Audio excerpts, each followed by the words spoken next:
Nunca imaginé que aquel día, mientras revisaba los informes de rutina en la sala de emergencias, el destino me obligaría a enfrentar un pasado que llevaba décadas intentando enterrar. Todo comenzó cuando una camilla entró con urgencia, empujada por dos paramédicos que hablaban en voz baja como si la fragilidad de la mujer que transportaban exigiera incluso un silencio especial. Paciente sin identificación, encontrada desorientada cerca de una parada de autobús, dijeron. Un caso más, pensé inicialmente, uno de tantos que llegan al hospital sin nombre, sin historia, sin alguien que pregunte por ellos. Pero apenas levanté la mirada y mis ojos se cruzaron con el rostro de aquella mujer, algo en mí se detuvo, como si el tiempo se hubiese encogido en un punto minúsculo que me arrastraba hacia atrás, hacia un recuerdo que nunca había sabido procesar del todo. No sabía explicar qué era exactamente lo que reconocía en ella. Quizás la curva de sus mejillas, la forma en que temblaba al intentar respirar o ese brillo apagado en los ojos que alguna vez había visto reflejado en los míos cuando era niño. Lo cierto es que, durante unos segundos, sentí que observaba a un fantasma. Uno que había huido de mi vida hacía tanto tiempo que ya no estaba seguro de si la recordaba por lo que fue o por lo que necesitaba que hubiera sido. Me acerqué, intentando mantener la compostura profesional que tantos años de medicina me habían enseñado a sostener. Sin embargo, mi voz traicionó un leve temblor cuando pregunté a la enfermera si la paciente había dicho algo. Solo balbuceó un nombre, respondió. El nombre coincide con el suyo. Doctor, sentí un nudo formarse en mi garganta. Mi nombre, no mi título, no mi apellido, sino el diminutivo que solo una persona en toda mi vida había usado. Y esa persona era la misma que había desaparecido sin dejar rastro cuando yo tenía 15 años, mi madre. Tragué saliva y fingí que no me afectaba, pero mis manos comenzaron a sudar bajo los guantes de látex. Hice la evaluación inicial de forma mecánica como si mis movimientos pertenecieran a otro cuerpo. Ritmo cardíaco irregular, signos de deshidratación, contusiones antiguas en brazos y muñecas y algo todavía más inquietante, un tipo de confusión que no parecía simplemente pasajera. Era como si su mente estuviera atrapada entre fragmentos, intentando aferrarse a un hilo que hace años se había roto, mientras ordenaba pruebas adicionales. Una enfermera joven, nueva en el servicio, murmuró sin darse cuenta de que yo la escuchaba. Debe ser una de esas ancianas que nadie quiere. Qué triste terminar así. Me giré despacio, sin levantar la voz, solo la mirada. No podía decirle la verdad, no podía confesar que aquella mujer podría ser mi madre, que quizá nunca fue una anciana abandonada, sino alguien que perdió su camino mientras yo aprendía a vivir sin ella. Aún así, la corregí con frialdad. Nadie merece que asumas eso. Aquí todas las vidas importan. Ella bajó la mirada avergonzada, pero sus palabras quedaron flotando en el pasillo como un eco incómodo de mis propios miedos. Porque, aunque doliera admitirlo, una parte de mí también había pensado durante años que mi madre me había abandonado voluntariamente, que había elegido irse, que su ausencia era una decisión, no una consecuencia. Ahora, viéndola tan frágil, tan perdida, tan ajena a sí misma, esa teoría comenzaba a desmoronarse. Volví a su habitación un par de horas después, cuando las primeras pruebas ya estaban listas. Ella dormía, pero su respiración era inquieta, como si incluso en sus sueños batallara contra algo. Me quedé observándola largamente, intentando reconocer en ese rostro envejecido algún rastro de la mujer que me crió. Recordé su risa suave cuando me peinaba antes de ir a la escuela, las canciones que cantaba mientras cocinaba, las noches en que creí escucharla llorar cuando pensaba que yo dormía. También recordé el día en que desapareció, el silencio extraño que quedó en la casa, las preguntas sin respuesta, la sensación de haber sido abandonado. Pero ahora, verla así, rota de una manera que no podía comprender del todo, hacía que mis recuerdos se confundieran entre lo que viví y lo que imaginé para justificar su ausencia. El informe preliminar indicaba un episodio agudo de confusión, posiblemente relacionado con un deterioro cognitivo progresivo. También había señales de desnutrición y descuido prolongado. Aquello me golpeó con una fuerza que no esperaba. ¿Quién había sido responsable de ella todos esos años? ¿Había alguien? ¿O simplemente había vagado sin rumbo, perdida tanto por fuera como por dentro? La posibilidad de que mi madre no me hubiera dejado por voluntad propia, sino por enfermedad, me atravesó como una herida nueva, fresca, abierta. Una herida que exigía respuestas, aunque parte de mí temiera encontrarlas. Cuando finalmente despertó, estaba desorientada, pero fijó sus ojos en mí de una forma que me heló. Su voz salió como un susurro desgarrado: ¿Eres tú mi niño? Ese fue el momento en que supe que no podía seguir negándolo. Mi madre estaba frente a mí, no como la mujer fuerte que recordaba, sino como una sombra vulnerable que intentaba agarrarse a un pedazo de memoria. Quise responderle, quise decirle que sí, que era yo, que estaba aquí después de tantos años. Pero algo dentro de mí se resistió. No sabía si debía dar ese paso. No sabía si estaba listo para enfrentar la verdad de lo que había pasado entre nosotros. Así que, en vez de eso, le pregunté cómo se sentía, manteniendo mi voz tan neutra como pude. Ella sonrió débilmente, una sonrisa quebrada que parecía sostener siglos de cansancio afuera. Mientras revisaba su expediente, la jefa de enfermería me mencionó algo que me hizo estremecer: tiene una cicatriz antigua en la cabeza. Un trauma no tratado. Podría haber causado sus episodios de confusión. De pronto, un recuerdo enterrado resurgió, un ruido fuerte en la casa una noche, mi madre diciendo que había tropezado. Yo demasiado joven para entender, demasiado asustado para preguntar. ¿Había empezado todo allí? ¿Había vivido años luchando contra un daño que nadie diagnosticó? ¿La había juzgado injustamente toda mi vida? Esa noche, el hospital estaba especialmente silencioso. Los pasos de los enfermeros, el zumbido de las máquinas, el murmullo distante de pacientes adormecidos formaban un paisaje sonoro que amplificaba cada pensamiento que intentaba reprimir. Me quedé en la sala de descanso, mirando la pared sin realmente verla, mientras la verdad comenzaba a hundirse lentamente en mí.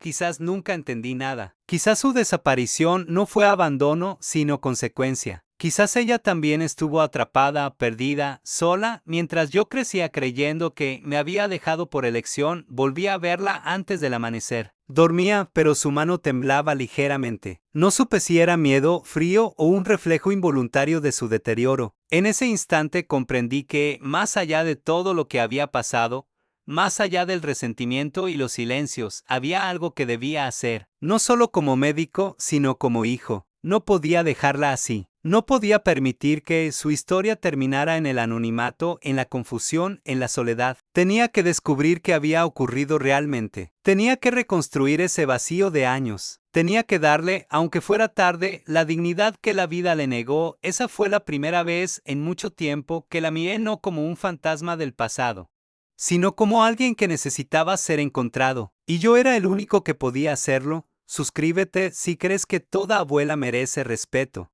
Dormí poco esa noche, o quizás no dormí en absoluto. Pasé horas escuchando los sonidos del hospital como si cada ruido fuera un recordatorio de que la mujer que había reaparecido en mi vida no era un sueño ni una alucinación producida por el cansancio, sino una realidad cruda que había decidido enfrentarme sin pedir permiso. Cuando el primer turno de la mañana comenzó a llenar los pasillos, café en mano y ojeras marcadas, yo ya estaba frente a la puerta de la habitación donde ella descansaba, preparando mentalmente las preguntas que debía hacerle, aunque una parte de mí sabía que no obtendría respuestas claras. Entré despacio, sin hacer ruido, y la encontré despierta, mirando la ventana como si tratara de descifrar el amanecer. Le hablé en voz baja, usando el tono neutro que suelo usar con los pacientes más frágiles, pero ella giró la cabeza hacia mí y por primera vez desde que la trajeron, sus ojos parecieron enfocarse con verdadera conciencia. «Te fuiste tan lejos», murmuró. Sentí como mis pulmones olvidaban respirar por un segundo. No sabía si hablaba de mí, de ella misma o de algo completamente distinto,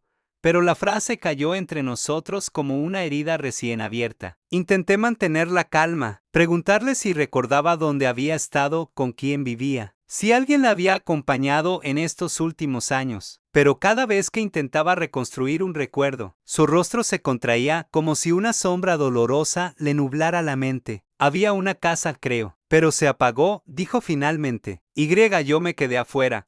No supe cómo interpretar aquello. ¿Había perdido su hogar? ¿La habían echado? ¿Había olvidado la dirección? ¿O se refería a algo más simbólico, más emocional? Cada respuesta que daba abría 10 preguntas nuevas. Un par de horas más tarde, Los resultados de las resonancias y exámenes cognitivos empezaron a llegar y el panorama se volvió más claro, aunque también más inquietante. Sufría un deterioro neurodegenerativo con varios episodios de desorientación prolongada, probablemente agravados por años de falta de tratamiento. Había señales de una antigua contusión que jamás fue atendida correctamente y que posiblemente desencadenó un declive lento y silencioso. Mientras revisaba los informes, la jefa de enfermería se acercó con un gesto serio. «Doctor, hay algo más», dijo. La paciente tenía en los bolsillos unos papeles viejos. Parecen recortes de periódico, notas escritas a mano. No tienen nombre, pero tal vez quiera verlos.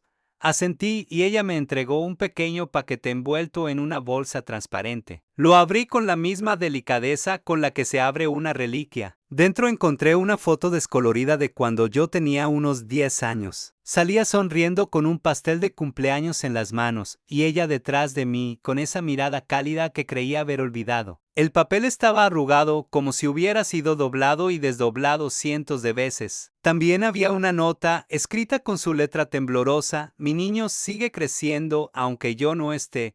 Sentí un golpe en el estómago. Aquello no era abandono, aquello era añoranza. Mientras intentaba ordenar mis emociones, uno de los internos se acercó con el informe sobre su movilidad. «La señora tiene debilidad en las piernas, doctor, probablemente por mala nutrición prolongada», dijo. Su tono, aunque técnico, tenía un matiz que me irritó, esa distancia clínica que reduce a los pacientes a diagnósticos. Por un momento sentí la necesidad de decirle quién era ella para mí, pero me contuve. Todavía no estaba preparado para revelar esa verdad, ni para aceptarla por completo. A mediodía decidí intentar hablar de nuevo con ella. Al entrar la encontré inquieta, removiéndose entre las sábanas. «No dejes que me encuentren», susurró apenas me acerqué. Le pregunté quién no debía encontrarla y su rostro se crispó con un miedo que no esperaba. «Ellos», dijo simplemente, «los que me hicieron callar». Aquellas palabras encendieron una alarma dentro de mí. ¿Había sido víctima de maltrato? ¿Había vivido con alguien que la controlaba, que la manipulaba, que la hacía sentirse prisionera? ¿Y esa contusión antigua había sido realmente un accidente? Mis pensamientos corrían más rápido de lo que podía procesar. Su respiración se aceleró, así que tomé su mano para tranquilizarla. No sé si fue un reflejo o un reconocimiento, pero sus dedos se aferraron a los míos con una fuerza inesperada, como si yo fuera un ancla en un mar turbulento. «No te vayas», murmuró, y esas 3 palabras derritieron años enteros de distancias construidas. Salí de la habitación con la firme decisión de reconstruir su historia paso a paso. Revisé el registro de la ambulancia que la trajo.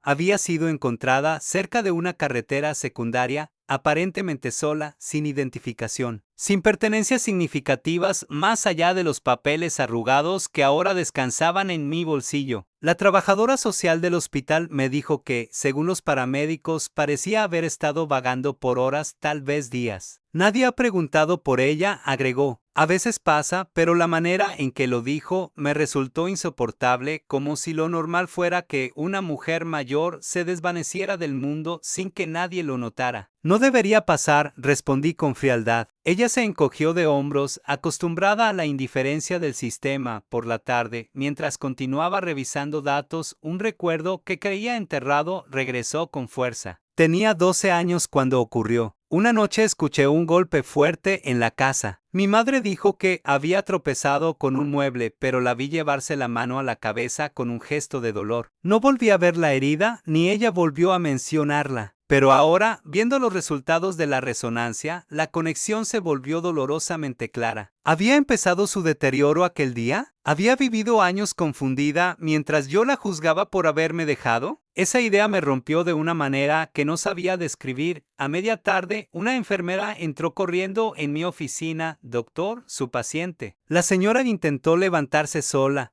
Fui inmediatamente a la habitación. Mi madre estaba de pie, tambaleándose, sosteniéndose del borde de la cama. «Quiero irme», decía. «No pueden verme aquí».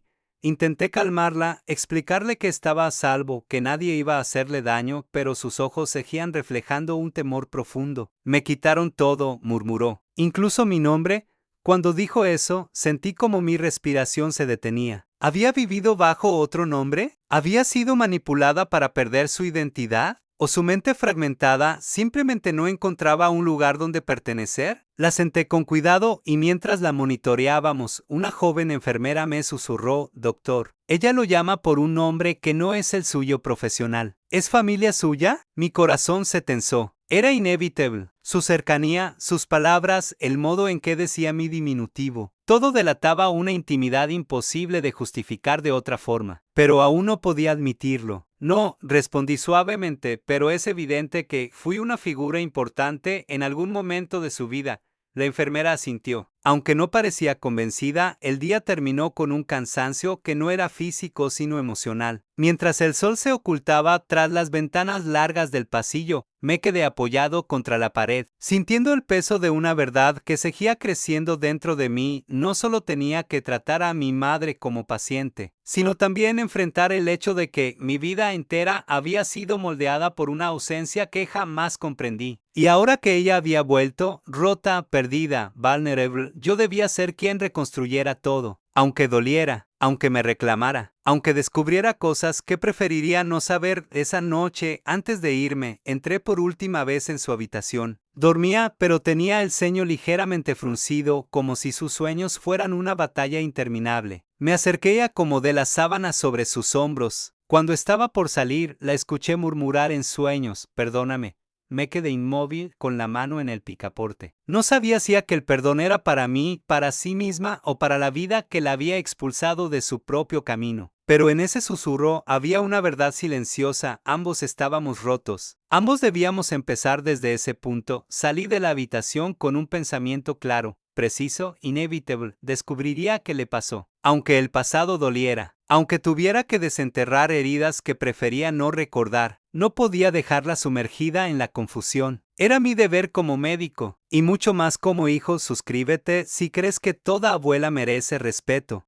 El tercer día comenzó con un silencio extraño, un silencio que no era el habitual del hospital al amanecer, cuando los turnos se cruzan y los pasillos se llenan de voces cansadas, sino uno más profundo, casi íntimo, como si el edificio entero estuviera conteniendo la respiración. Yo llegué antes que todos, incapaz de dormir, arrastrando conmigo un cansancio que no venía del cuerpo sino del alma. Cada paso hacia la habitación donde descansaba mi madre se sentía como caminar hacia un pasado que no quería enfrentar, pero que ya no podía seguir evitando. Antes de entrar, me quedé un instante observando la puerta, preguntándome quién encontraría esa mañana, la mujer perdida que no recordaba su propio nombre, o la sombra del pasado que había vuelto para pedirme explicaciones que no podía dar. Cuando finalmente empujé la puerta, la encontré despierta, mirando sus manos como si intentara reconocerlas. Me acerqué y ella levantó la vista. Había en sus ojos una lucidez inquietante, una chispa que no había visto desde que llegó. Tuve un sueño, me dijo sin que yo preguntara. Estabas pequeño, jugabas con un barco de papel en la bañera. Yo te decía que no lo hundieras. Siempre intentaba salvarlo. Su voz tembló un poco. Yo también intenté salvar algo, pero no pude.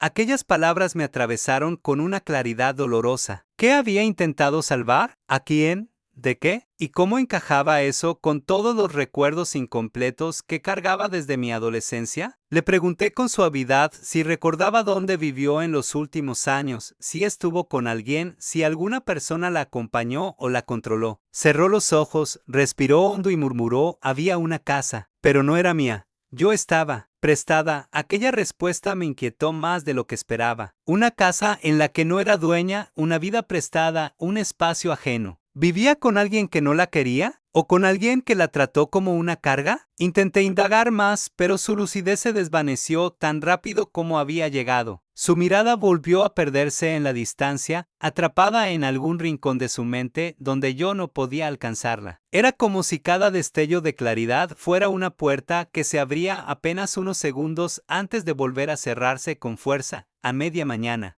Uno de los residentes me informó algo que encendió todas mis alarmas. Doctor, la paciente tenía moretones antiguos en las costillas. No recientes, pero tampoco muy viejos. Mi pulso se aceleró. Él continuó, podrían ser caídas, o podría no serlo. Quise mantener la calma, pero dentro de mí una tormenta empezó a formarse. ¿Había sido víctima de abuso físicamente? ¿O su deterioro la llevaba a accidentes repetidos? Ninguna opción era reconfortante. Pedí una radiografía completa para confirmar el estado de sus huesos. Cuando las imágenes llegaron, el patrón era claro, múltiples fracturas mal curadas a lo largo de los años. Mi estómago se contrajo. Aquello no era descuido casual. Era abandono extendido. Salí al pasillo para respirar, pero allí escuché sin querer a dos enfermeras conversando en voz baja. Pobre señora, parece que nadie la cuidaba. ¿Y el doctor? ¿No te parece que la mira distinto? Tal vez la conoce. Sentí una punzada de incomodidad. No porque sospecharan, sino porque tenían razón, la miraba distinto. No podía evitarlo. Ella era mi madre, aunque nadie más lo supiera, aunque ni siquiera yo hubiera aceptado aún todas las implicaciones de esa verdad. Me alejé antes de que me vieran. No podía permitir que las emociones interfirieran con mi responsabilidad profesional, pero la línea entre ambas cosas se hacía cada vez más delgada. Al volver a la habitación, encontré a la trabajadora social conversando con ella. Mi madre estaba alterada, como si la presencia de esa mujer hubiera despertado un miedo antiguo. No quiero firmar nada, decía con voz temblorosa. No me quiten mis cosas.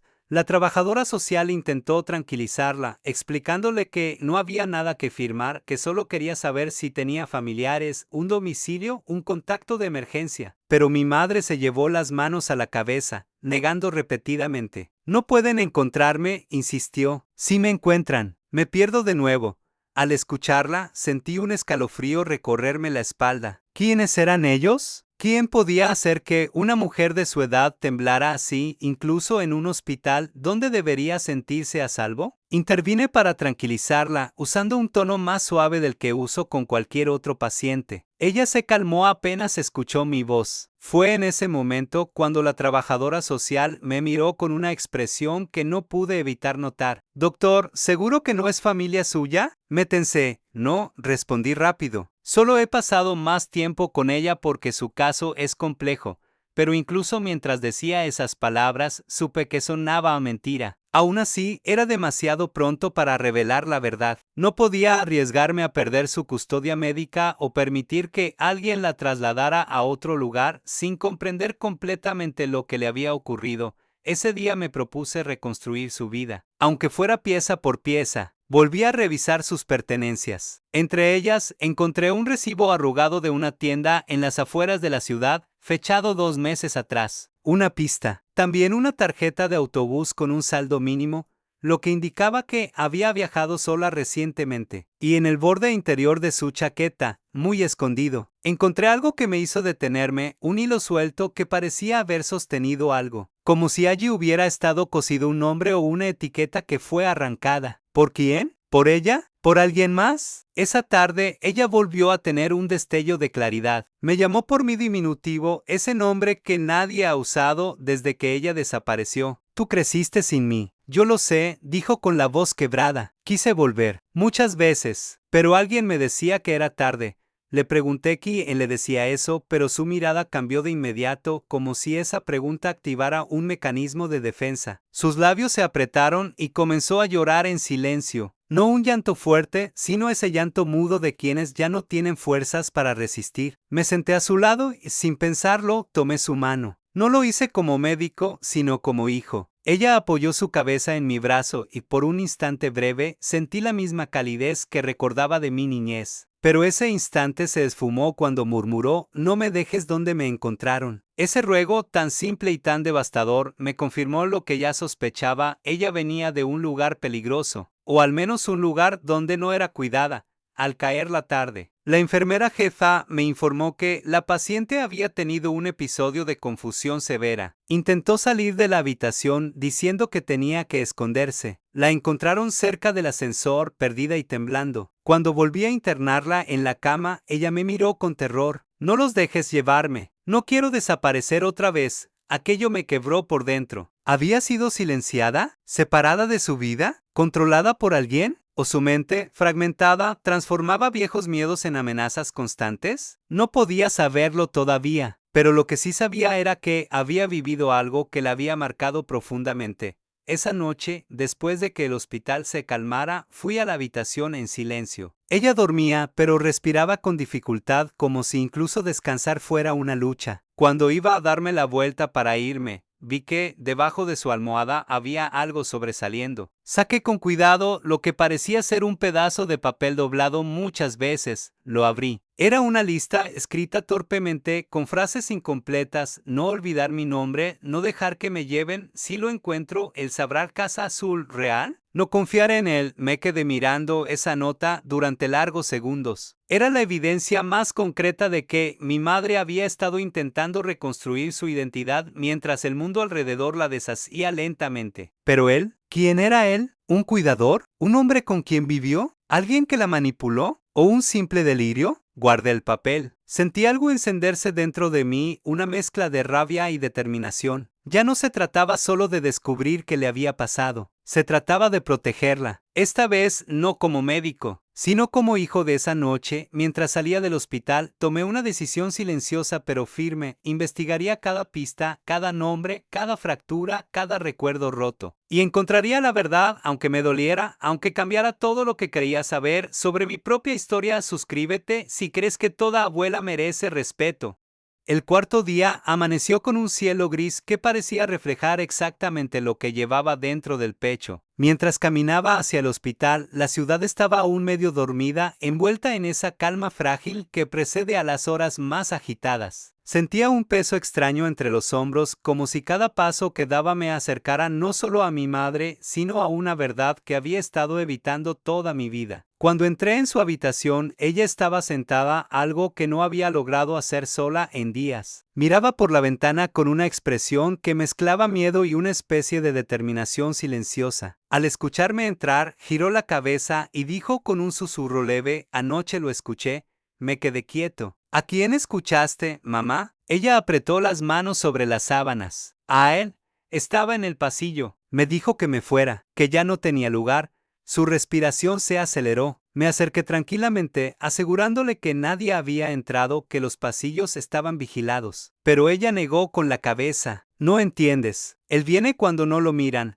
Sentí un escalofrío recorrerme la espalda. No sabía si se trataba de un recuerdo, de un delirio o de alguien real, alguien que en algún momento tuvo poder sobre ella. Pero su miedo era demasiado auténtico para ignorarlo. Más tarde, la jefa de enfermería me buscó con una expresión de preocupación. Doctor, la señora tuvo un episodio nocturno. Intentó salir de la habitación diciendo que alguien le estaba llamando por su nombre. Pero no era un nombre actual. Era un nombre distinto. Fruncí el ceño. ¿Cuál nombre? Ella revisó su libreta y respondió: María del Carmen.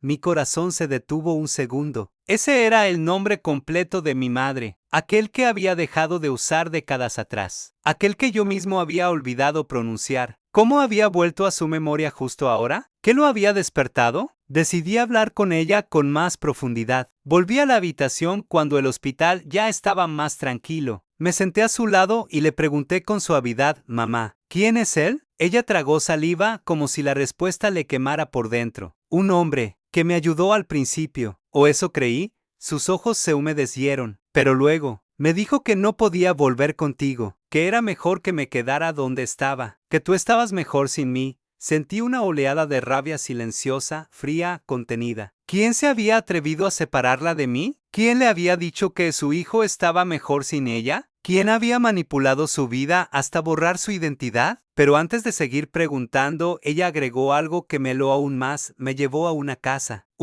azul. Allí me quedé. No podía salir. Llevó las manos a la cabeza, temblando. Cada vez que intentaba irme, él decía que era peligroso, que afuera me perdería. Una casa azul, una figura masculina, un encierro disfrazado de protección, una mujer golpeada con fracturas antiguas. No era difícil empezar a ver un patrón. Decidí investigar discretamente. Le pedí a la trabajadora social que revisara en bases de datos posibles direcciones o informes que coincidieran con casas de asistencia informales, hogares sin registro, o lugares denunciados por maltrato. Mientras ella buscaba, yo regresé a la habitación. Mi madre estaba más tranquila, pero con un cansancio que parecía venir del alma. Le pregunté si recordaba algo más de aquella casa. Había una ventana pequeña, dijo, muy alta. No podía ver afuera. Olía a humedad. Luego añadió, casi en un susurro: escuchaba pasos por la noche. No eran míos. Aquella frase me quedó grabada. Pasos en la noche. ¿De quién? ¿De qué? ¿Qué clase de lugar era ese? A mediodía llegó un informe que me dejó perplejo. Un análisis de cabello mostró rastros de un medicamento sedante usado para controlar pacientes en centros no regulados. Un medicamento que no debería administrarse sin supervisión médica. Y sin embargo, alguien se lo había dado durante meses, quizá años. El hallazgo me golpeó como una verdad indiscutible. Mi madre no solo había estado perdida, había sido controlada, mediada, silenciada. Alguien había decidido por ella. Alguien la había mantenido en un estado de docilidad, inestabilidad y miedo. Y ahora ese alguien la había dejado sola en una carretera como si ya no le fuera útil salir del laboratorio con el corazón latiendo con fuerza. ¿Quién había sido ese hombre? ¿Vivía aún con él? ¿Había escapado? ¿La habían abandonado? ¿O él mismo la había dejado allí para no cargar con ella más? Quería gritar, quería romper algo, pero respiré hondo. Tenía que seguir siendo médico. Tenía que seguir siendo hijo. Tenía que ser ambas cosas a la vez. Por la tarde, mientras yo revisaba documentación, una enfermera entró desesperada a mi oficina. Doctor, su paciente, está llorando. No se calma. Corrí hacia la habitación. La encontré encogida sobre sí misma, murmurando repetidamente, no quiero regresar, no quiero regresar. Me senté junto a ella. Le tomé la mano. No vas a regresar a ningún sitio que te haga daño, le dije con una seguridad que en ese momento no sabía si podía sostener. Ella levantó la vista. Sus ojos estaban llenos de lágrimas, pero también de algo más. Algo parecido a la esperanza. ¿Prometes? Me quebré por dentro. Sí, mamá, te lo prometo. Esa palabra mamá salió sola. Por primera vez desde que ella volvió a mi vida, la dije en voz alta. Ella la escuchó, y no la rechazó, no se confundió, no la cuestionó, sonrió, muy suavemente, como si hubiera estado esperando escucharla durante años.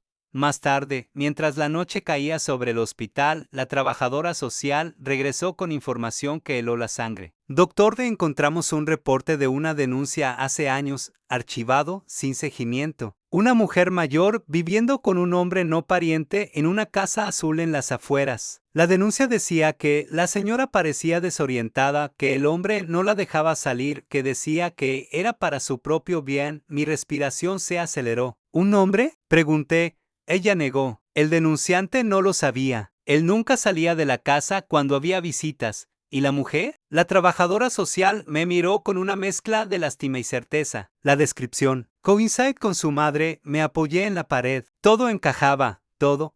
La contusión antigua, la desnutrición, las fracturas, los sedantes, la confusión, el miedo a él, el ruego de no volver. Mi madre no me había abandonado. Alguien la había arrebatado de su vida, de su casa, de mí. Esa noche, cuando el hospital quedó en silencio, entré por última vez en su habitación. Dormía profundamente. Me acerqué y acomodé una hebra de cabello que se le había pegado a la frente. Su rostro, bajo la luz tenue, parecía el de una niña perdida. Una niña que por fin había sido encontrada. Me quedé observándola mucho tiempo con un sentimiento difícil de nombrar. Algo entre dolor, ternura y una rabia enorme hacia el hombre que le robó años enteros. No voy a dejar que te vuelvan a hacer daño, murmuré. No esperaba que me escuchara, pero al apartarme, ella abrió los ojos lentamente. Sabía que vendrías, dijo. Siempre lo supe. Aquella frase selló algo dentro de mí. Ya no había duda, ya no había distancia, ya no había pasado inconcluso. Solo había un camino hacia adelante, la verdad, y yo iba a encontrarla. No importaba cuánto doliera. Suscríbete si crees que toda abuela merece respeto. El quinto día comenzó con una sensación distinta, como si el aire mismo del hospital estuviera cargado de una verdad que se negaba a mantenerse oculta. Caminé por el pasillo con la certeza de que algo estaba a punto de revelarse, algo que había estado acumulándose desde el momento en que vi a mi madre entrar en aquella camilla, perdida en un mundo que le había negado incluso su propio nombre. Cuando abrí la puerta de su habitación, ella estaba de pie, sostenida por el borde de la mesa. No debería haber podido levantarse sola, pero allí estaba, mirando el espejo del baño con una mezcla de sorpresa y miedo. No me reconozco, susurró cuando me vio. ¿Qué me pasó, hijo? Esa fue la primera vez que usó la palabra hijo de forma consciente. No desde la memoria fragmentada, sino desde una lucidez que casi me hizo temblar. Me acerqué y la senté con cuidado. ¿Te pasó algo injusto?, le dije. Algo que no merecías.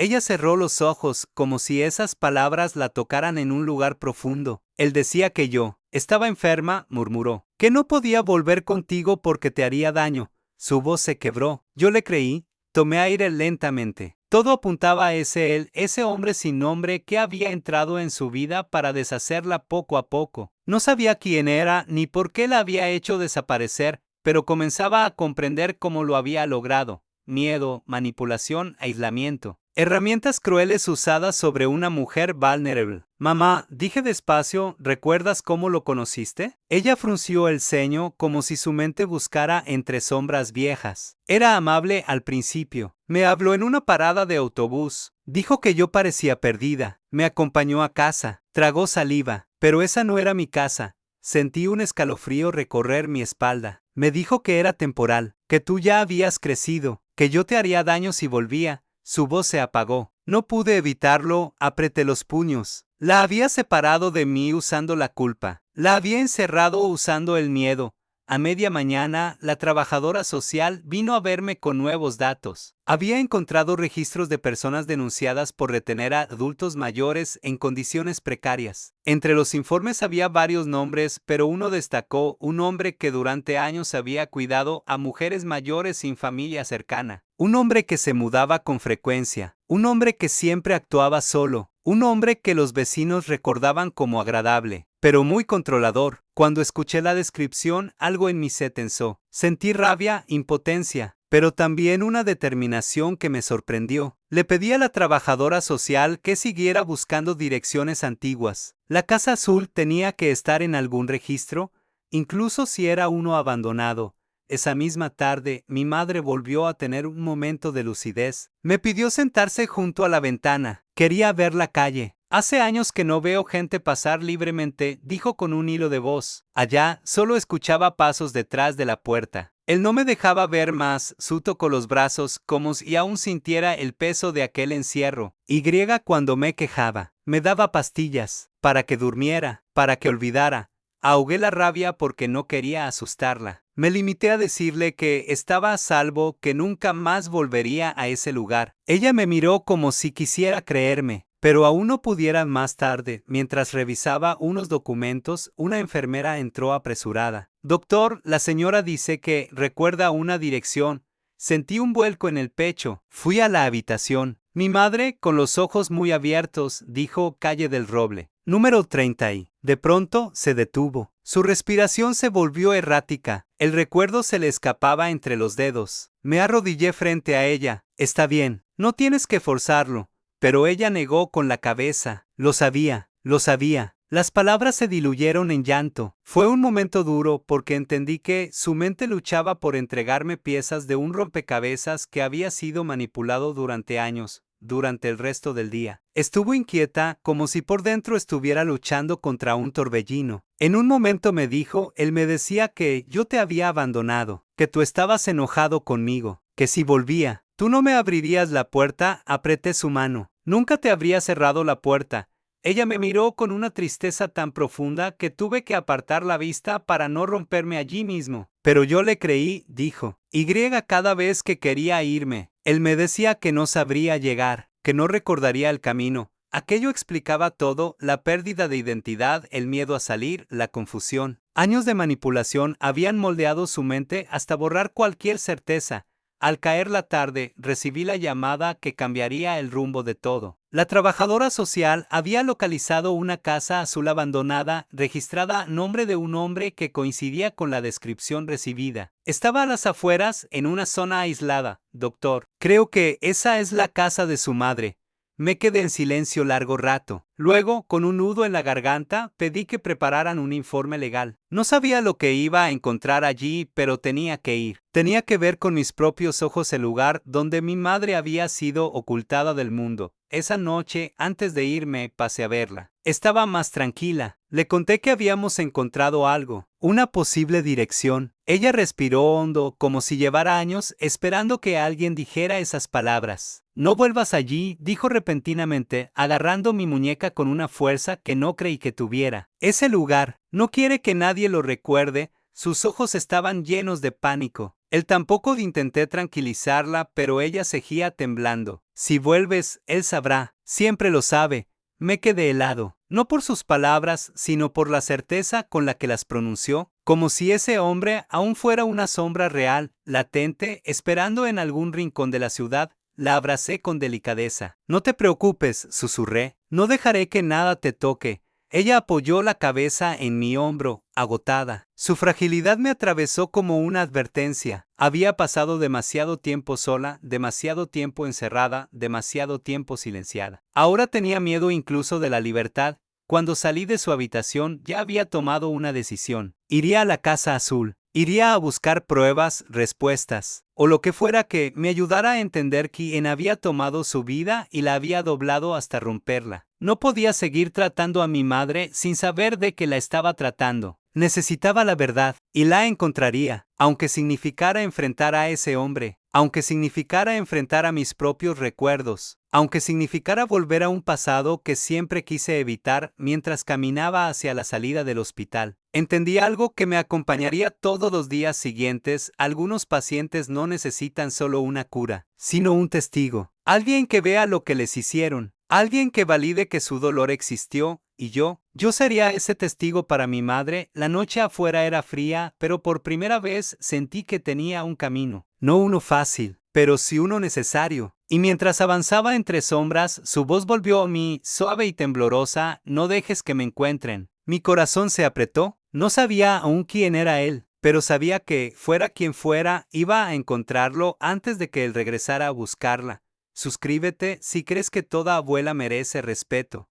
El sexto día comenzó con un silencio diferente, un silencio que no era el del hospital despertando lentamente, sino el de un capítulo que estaba a punto de cerrarse. Sentí la diferencia en cuanto abrí los ojos, como si algo en el aire presintiera que, después de ese día, nada volvería a ser igual. Caminé hacia el hospital con un paso más firme que los anteriores. Llevaba conmigo la dirección de la Casa Azul, las pruebas del maltrato, la certeza de que mi madre había vivido en una prisión disfrazada de refugio, y también llevaba dentro una mezcla de miedo y determinación. Miedo por lo que podría encontrar, y determinación porque esta vez no iba a permitir que nadie volviera a tocarla. Antes de ir a la Casa Azul pasé por su habitación. Ella estaba despierta, pero no me miró de inmediato. Observaba la ventana como si temiera que en cualquier momento alguien apareciera allí para llevársela. Cuando dije su nombre completo, María del Carmen, ella giró lentamente la cabeza y sus ojos se llenaron de lágrimas. Hacía años que nadie me llamaba así, murmuró. Me senté junto a ella. Voy a ir al lugar donde estuviste, dije despacio. Voy a ver lo que te hicieron, y voy a asegurarme de que nadie vuelva a lastimarte. Ella se estremeció. No vayas. Él no quiere que nadie recuerde. Tome su mano. Precisamente por eso voy a ir. Por primera vez desde que había regresado a mi vida, ella no discutió. Solo asintió suavemente, como si finalmente entendiera que yo ya no era el niño que dejó, sino un hombre capaz de defenderla. Conduje hacia la dirección en las afueras de la ciudad. El paisaje se volvía más silencioso conforme avanzaba. Casas dispersas, árboles secos, caminos estrechos que parecían haber olvidado el paso del tiempo. Cuando la vi, lo supe de inmediato. La Casa Azul. No un azul vibrante, sino un azul apagado, desgastado por el abandono. Las paredes tenían grietas profundas, las ventanas estaban cubiertas con cortinas viejas y el jardín parecía más bien un campo de maleza. Me quedé un momento frente a ella, sintiendo algo que no sabría describir, una mezcla de asco, tristeza y una furia que me quemaba por dentro. Ese lugar había encerrado a mi madre. Ese lugar le había robado su identidad. Ese lugar le había dicho que yo ya no la quería. Respiré hondo antes de entrar. La puerta estaba entreabierta, como si la casa hubiera quedado detenida en el instante en que mi madre escapó. El interior estaba oscuro, con un olor a humedad que impregnaba todo. En el suelo había restos de papel, frascos vacíos de medicamentos, zapatos viejos. Caminé lentamente, como quien recorre una escena de crimen, sabiendo que cada paso es una pieza del rompecabezas. Encontré una habitación pequeña, sin ventanas bajas, tal como ella había descrito. Había una cama individual con una manta gastada y una mesa con marcas profundas, como si alguien hubiera arrastrado objetos una y otra vez. En la pared, a la altura de los ojos de alguien sentado, había líneas horizontales, como trazos hechos con uñas o con algo metálico, largas, irregulares, dolorosas. Me incliné un poco más y encontré algo que me lo completamente, una marca hecha con tinta débil, casi borrada, que decía regresar. Pero él no me deja.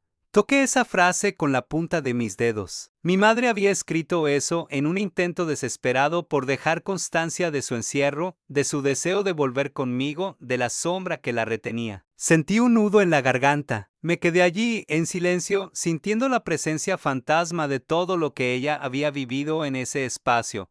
En la sala principal encontré una cómoda vieja con cajones a medio cerrar. Los abrí uno por uno. En el primero había documentos desordenados, cartas arrancadas, facturas. En el segundo, fotografías de mujeres mayores, algunas con expresión ausente, otras con miedo. Ninguna sonreía. Me temblaron las manos. No era solo mi madre. Ese hombre había hecho esto antes, una y otra vez, con distintas mujeres. Mujeres vulnerables, solas, fáciles de manipular. No sabía si estaban vivas, si habían escapado, si alguna vez habían sido encontradas. Pero entendí algo que me revolvió el estómago. Mi madre no había sido una excepción. Había sido una víctima más en una historia larga de silencios. En el último cajón encontré una libreta, vieja, con letras desordenadas, casi ilegibles. Cuando la abrí, vi su nombre escrito varias veces, como si hubiera intentado recordarlo. Y entre las páginas, una frase subrayada: si lo olvido todo, que alguien recuerde por mí.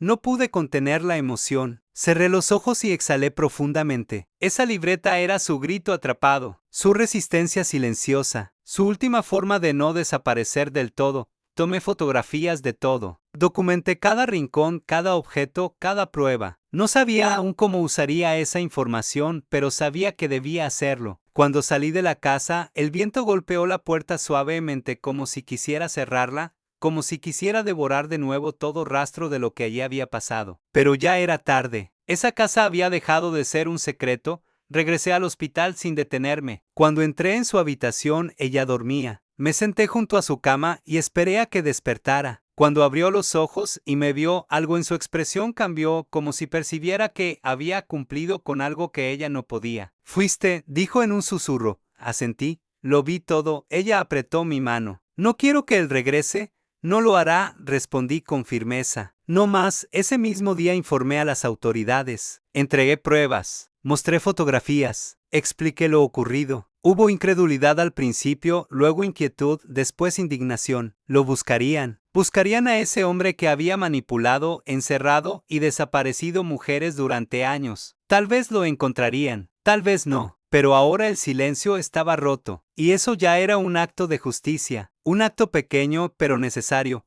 Cuando volví a la habitación, mi madre estaba más serena. Me senté a su lado. Ella me miró largo rato, como si memorizara mi rostro. Pensé que te había perdido para siempre, dijo. Su voz era tan suave que casi se rompía. Nunca me perdiste, respondí. Solo estábamos caminando en la oscuridad. Ella sonrió con una ternura antigua, casi infantil. ¿Y ahora?, preguntó. Le acaricié la mano. Ahora estás a salvo. Y no volverás a estar sola. La luz del atardecer entró por la ventana y se posó sobre su rostro. Por primera vez desde que regresó a mi vida, la vi en paz. No completamente recuperada, no libre de cicatrices, pero en paz. Y comprendí algo profundamente humano. A veces la justicia no llega en forma de castigo, sino en forma de presencia, en quedarse, en sostener, en sanar lo que otros rompieron.